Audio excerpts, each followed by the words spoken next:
So we begin chapter 5. So now we're getting into exponential functions and logarithmic functions. So this one asks us to graph this function y is equal to 2 to the negative x power minus 3. And then it also asks us for our domain, range, intercepts, and asymptotes. So first of all, let's think about what our parent function looks like of this function.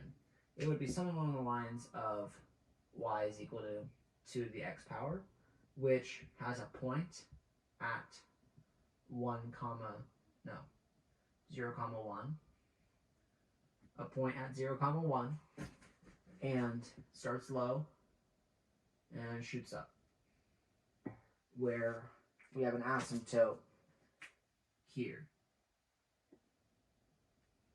Okay, so that's what our parent function looks like. So now we're looking for this thing where we have certain transformations. Let's think about what our transformations are. Our transformations are -3, so it goes down 3, and then we have a negative x here, which only happens to the x, so it'll be a y-axis flip.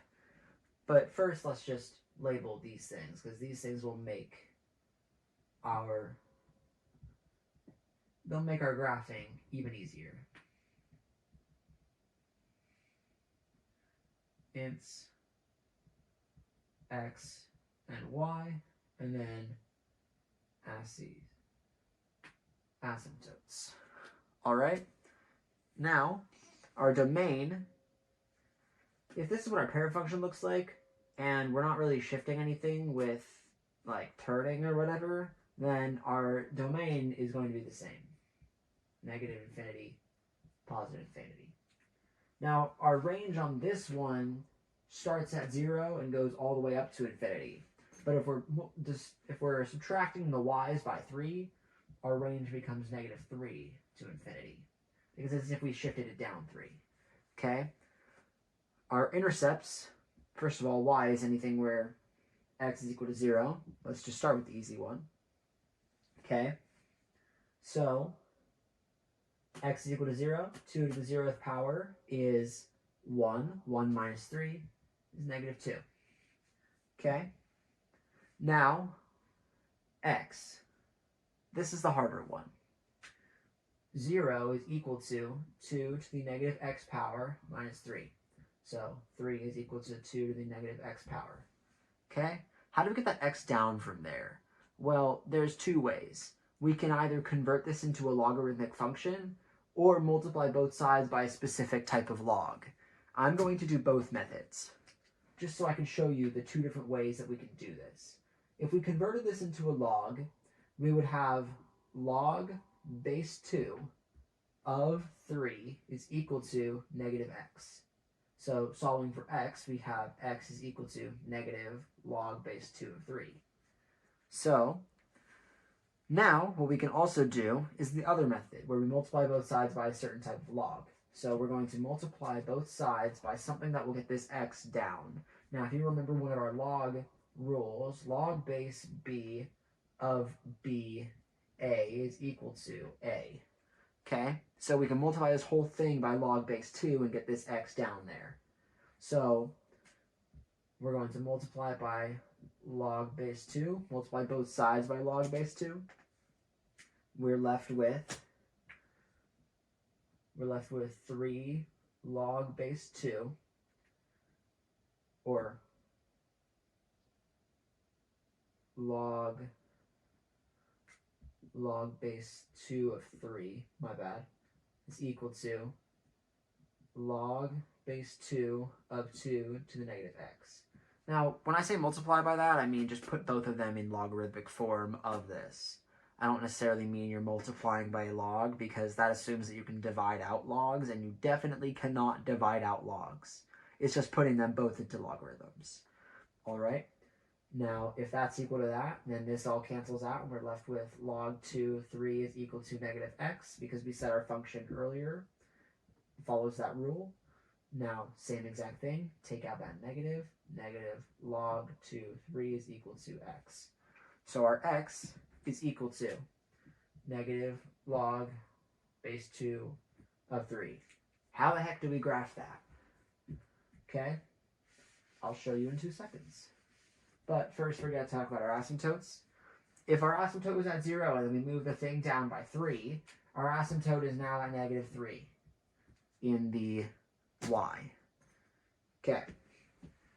Yeah, if our asymptote is at 0 in y, we move it downwards by 3, it becomes negative 3. Okay? So, now we got to graph the thing. So, we go like this.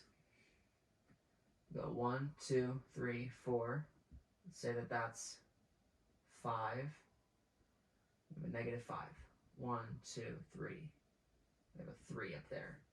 We go 1, 2, 3, 1, 2, 3. We don't really actually care about these ones because they don't do too much of a difference to how we They do too much of a difference to how we graph it. And that's why I'm going to set them to something other than this later, but not right now. Okay? So our asymptotes are negative 3. So negative 3. Okay? And then now we have a y-intercept at negative 2. Y-intercept at negative 2. And then we have an intercept at negative log base 2 of 3. How the heck do we graph that? Watch this. We can set our scale equal to something of a log. So let's say that this last one is 2 log base 2 of 3. Let's say that this one is log base 2 of 3. See where I'm going with this? This is negative log base 2 of 3. This is negative 2 log base 2 of 3. I'm actually going to remove this one because it'll get in the way of our graph. So, if we say that this is negative log base 2 of 3, that exact point, and our intercept is this exact point, our intercept is there. Okay? And then, now we know that this thing looks like this. So how do we get a line that looks like this? Because we have a negative x, which means that we have a y-axis flip. Because whatever we plug in for x then becomes negative. So if we plugged in a 1 for this, we would then flip it to the other side. So, although that's not a 1, that's a log base 2 of 3. So, now what we do is we can create our graph. Our graph looks like this, but it's just moved down and flipped over. So it looks like this. That's our graph now. We can also verify that this is that's our answer, because we can go like y is equal to 2 negative log base 2 of 3 minus 3. So y is equal to 2 log base 2 of 3 minus 3. Another logarithm rule is that any number a log a b is equal to b. That's another one of our log rules. So y is equal to 3 minus 3. Y is equal to 0. So that checks out. Okay? Now, this is our finished graph. And our finished domain range. That was really bad. Domain range intercepts x and y and asymptotes. Now, we go on to number 8.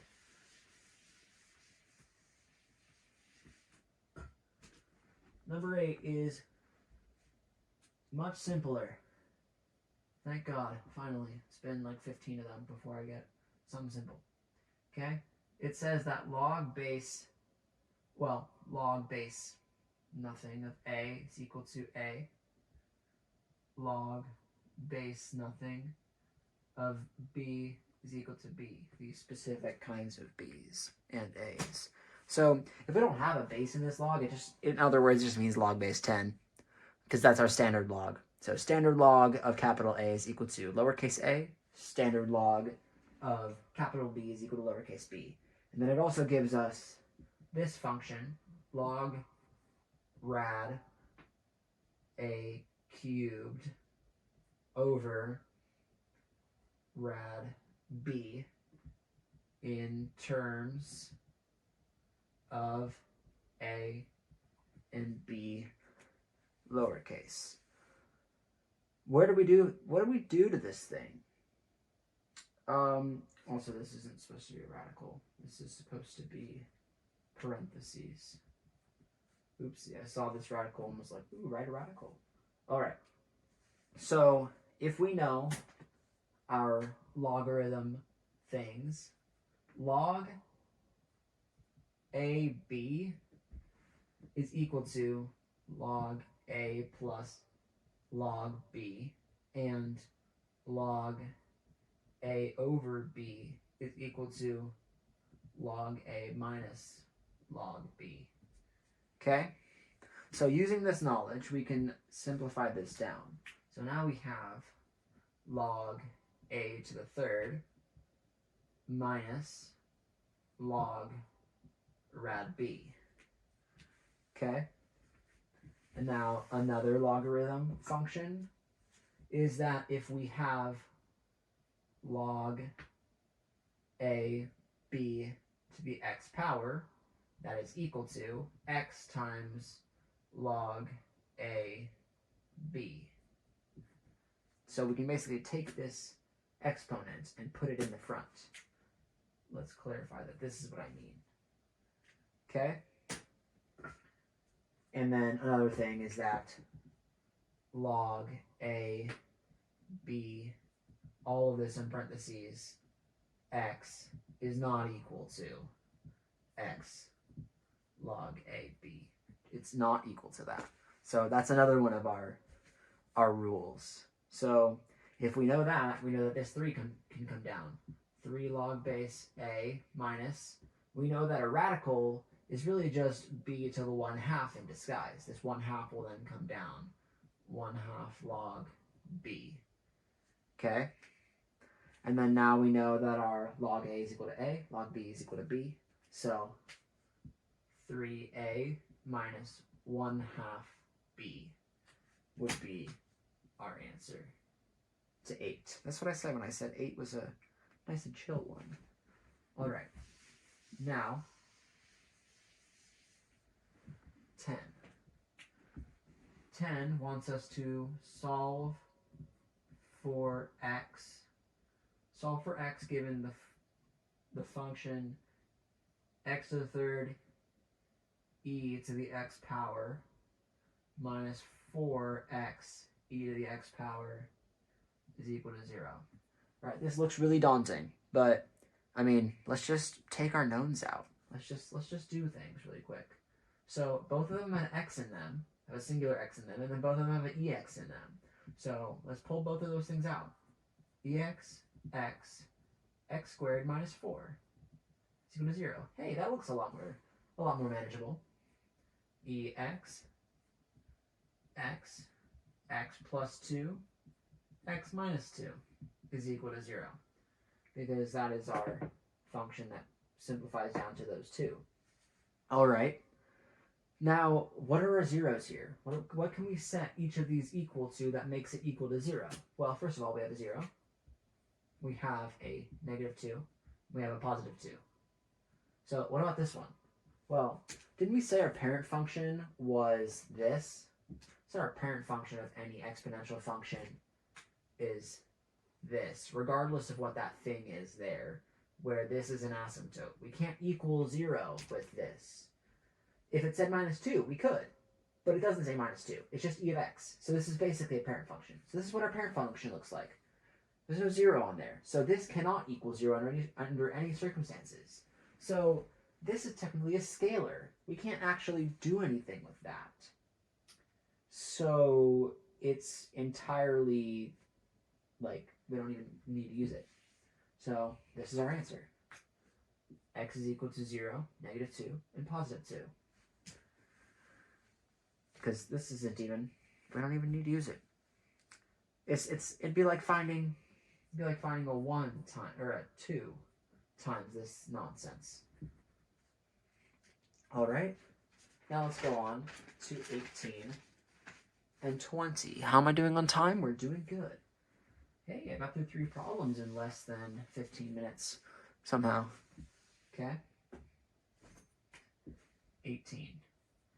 18 states we have to solve for x again. 1/2 minus log base 16 of x minus 3 is equal to log base 16 x. Okay. First thing, let's get all these logarithms on one side. 1/2 is equal to log base 16 x minus 3 plus log base 16 of x. Now remember that rule I said we can add logarithms that have like bases and they become as if you're multiplying these two? Yeah, so we're going to do that. 1/2 is equal to log base 16 of x times x minus 3, so x squared minus 3x. Okay? Now we can make this out of, we can do two things here. So we can either raise both of them to the power of 16, or we can raise 16 to the power of both of the sides and then eliminate this log that way. Or we can eliminate this log by just putting it into logarithmic form. And I'm going to just put it into exponential form. That's what I meant, not logarithmic form. I'm just going to convert it back to exponential form because I can. If you want to see me do both of them, just look back in the video. Okay? So 16 is our base. Our exponent's 1/2 is equal to this thing here, x squared minus 3x. 16 to the 1/2 is 4. Let's subtract it over at the same time. 3x minus 4, 0. Why did I write 0? X is equal to, that's why I wrote 0. I'm working too fast. X, let's simplify this down. We can do a -4 and a +3, or +1, not 3. Okay? If you're wondering how I got there, please just do basic algebra. Okay? X is equal to, this will become 0 if we make it a 4. This will become 0 if we make it a -1. We're not done yet. Hey, we're not done yet. Okay.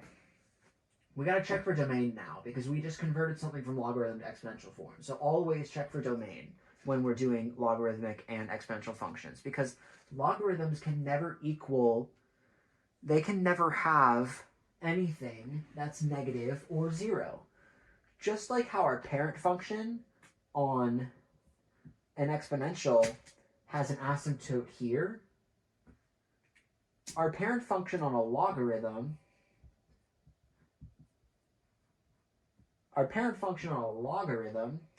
has an asymptote here and runs like this.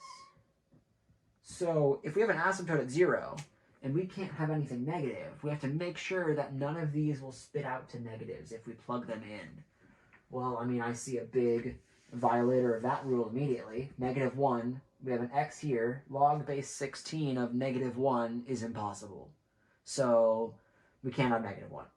Now, does 4 work? This becomes 1. This becomes 4. Yeah, 4 works. So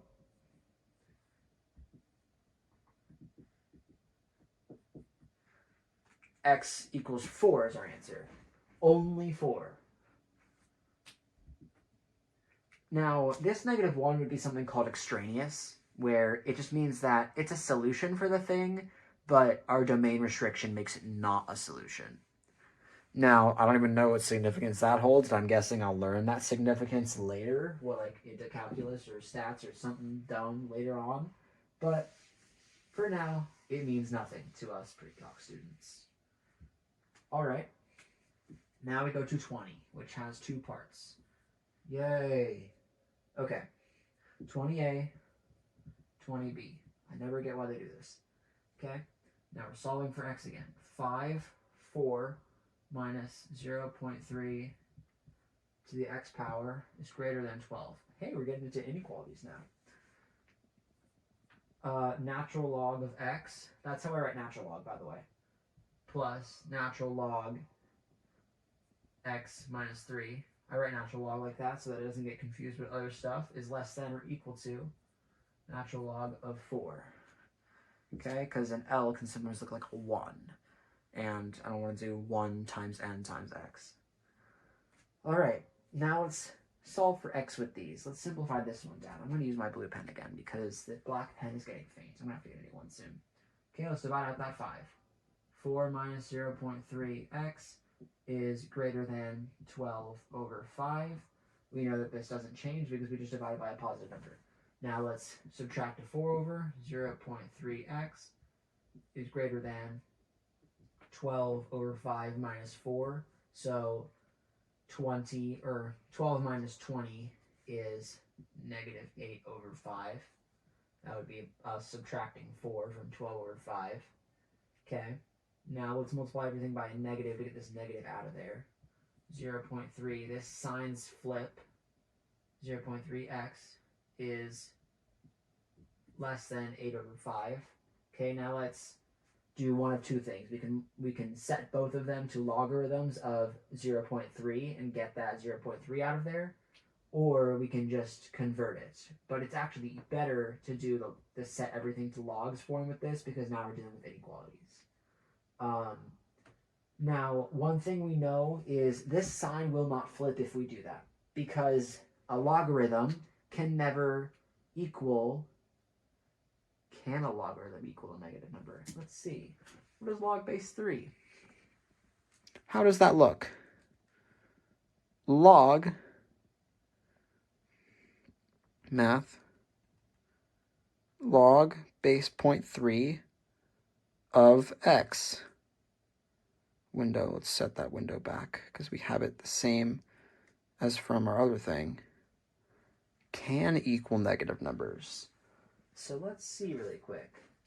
Will some things change? I'm going to check in the answers to make sure that I got this one right. 7.4, we're looking at chapter 5. Okay, 5 test. Let's see, did it change? 20. Did it?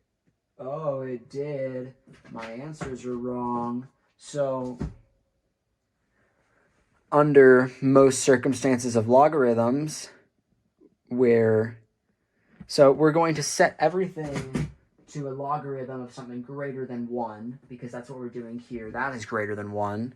So something greater than 1 here is negative. So this sign will flip. We have to keep that in mind. Log 0.3, 0.3 x, flip the sign, log 8 over 5. Okay, sign flips. These all cancel out. X is greater than log 8 over 5. Okay, so that's our solution for this one. I had it written the other way around, where this sign was flipped in my book, because I didn't think about how logarithm of base 0.3 is mostly negative, with the exception of less than 1. So, or between 0 and 1. So now that we've got this all sorted out, let's do number 20b now. Okay, we're going good on time. We're toughing it out. Okay, adding logarithms that have the same base is the same as multiplying what's inside of them. ln x squared minus 3x is greater than or equal to ln 4. Let's subtract this ln 4 over. ln x squared minus 3x minus ln 4. Sign doesn't flip because it was simply subtraction, greater than or equal to 0. Okay, subtracting is the same as what would be dividing. ln x squared minus 3x x squared minus 3x over 4. Do I follow from this point? Oh, I did something different. You can do that as well, but I'm going to do something different. Okay? I'm going to raise both of them to e. Or I put an e here and an e here. What? I'm doing a video! Okay. Mother just arrived. All right. So we know that our parent function, where we have an e, looks like this. E, x. It'll always be positive. It'll always be positive. So that means our sign doesn't flip. Like, under all circumstances, e to the x power is positive. So e to the log 4 power is also positive. So things will then cancel out from here. We have x squared minus 3x is greater than or equal to 4. X squared minus 3x minus 4 greater than or equal to 0. Simplify. X minus 4, x plus 1 greater than or equal to 0. Let's do our number line nonsense. 4, negative 1. Let's see if we plug in a 0 for this. Negative 4 times 1 is a negative number. The rest become positives then, but we can test them out. Negative 2, negative 4, negative 6. This is also a negative number, so 2 negatives make it positive. So that checks out. This one, 5, positive, positive, positive. Okay? We're looking for the things that are less than or equal to 0. So if we're looking for things that are less than or equal to 0, then that means that these will be our answers. We're looking for less than or equal to. Okay, but this isn't our total answer, because since we're dealing with these, we have domain restrictions. What can our domain not equal? Our domain cannot equal. Our domain has to keep these greater than 0. So 0 has to be less than x minus 3, and 0 has to be less than x. Okay? So, in other words, 3 has to be less than x. So our total domain is x has to be greater than 3. So under all circumstances, x has to be greater than 3. So that means there's also another thing here where we have 3. We have 3 right here where it can't equal. Okay? So that means that this one then becomes ruled out. And now we're just left with this. So our total answer is 3 with a parenthesis, because we can't equal 3, because then that would leave a 0 here, and we can't solve for 0 in logarithms. Okay. 3, 4 included. And then this would be our total answer for 20B. Chapter 5 is done. It only took us 27 minutes. Oh my goodness.